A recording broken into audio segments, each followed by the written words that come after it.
Yes, it's going to be a happy new year for corporate India in 2026. Now, some of the major events of 2025 are setting the stage for a visible impact that we are going to see in the year 2026. And that's going to be across sectors as well as across companies. Now, the top 5 aspects that we have really thrashed out are tech deals from capability for AI capability buyout worth $3 billion propels AI rush in the IT sector.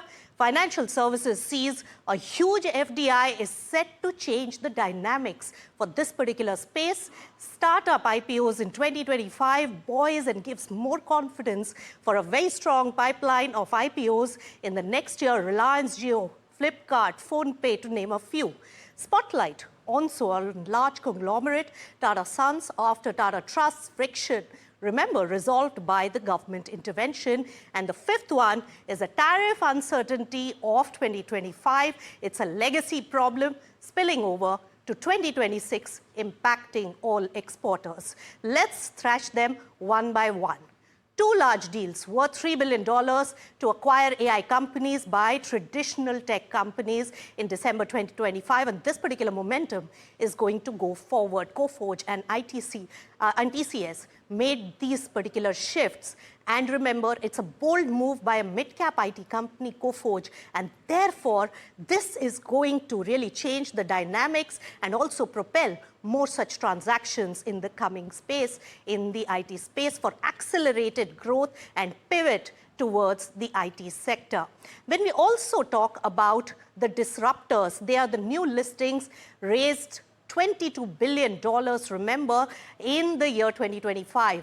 Large startups, IPOs like Lenskart, Grow, Meesho, all trading above the IPO price, gives a lot of confidence. Around 200 companies are in various stages of IPO with $30 billion of fundraise in the pipeline. So the pipeline is going to be very strong. Flipkart, Zepto, PhonePe, Boat, Oyo, to name a few. But remember, mother of all IPOs is coming in from the house of Reliance Industries. Reliance Jio listing is anticipated in 2026. Remember, it's going to be the first IPO in 2 decades from the house of Reliance Industries, and it is going to be a big affair when it comes to corporate India. Talking about conglomerates, one has to talk about Tata Group as well. Now, Tata Trust's rift saw first of its kind government intervention to solve the issue, and therefore Tata Sons will be in spotlight. A very big corporate development is also Chairman N. Chandrasekaran's renewal for the term in 2027. Now, it has been approved by Tata Trust, but Tata Sons board approval is now pending, and that can happen, remember, anytime Feb 2026 onwards, because as per rules, Tata Sons board can really take up chairman's extension not more than a year before the tenure ends. So Tata Group will be in focus. Now, when we talk about the financial services, it was a game-changing year for financial services, with RBI's comfort in foreign strategics, doling out money in Shriram Finance, Yes Bank, RBL Bank, which saw a huge fundraise, and therefore a major shift in the comfort of RBI is also attracting a lot more foreign players. And not just that, it's going to disrupt the entire sector and maybe even change the pecking order in this particular space, attracting more FDI in 2026. Now, the final aspect is something we dealt with, a lot of uncertainty in the year 2025,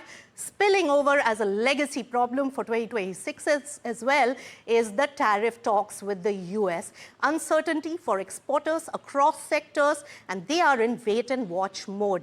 But the government's efforts on FTA deals with other countries to impact many companies and exporters positively. So these are the top 5 corporate deliverables and the major events of 2026. Thank you, Nisha, so much for that. This sets the stage up as well.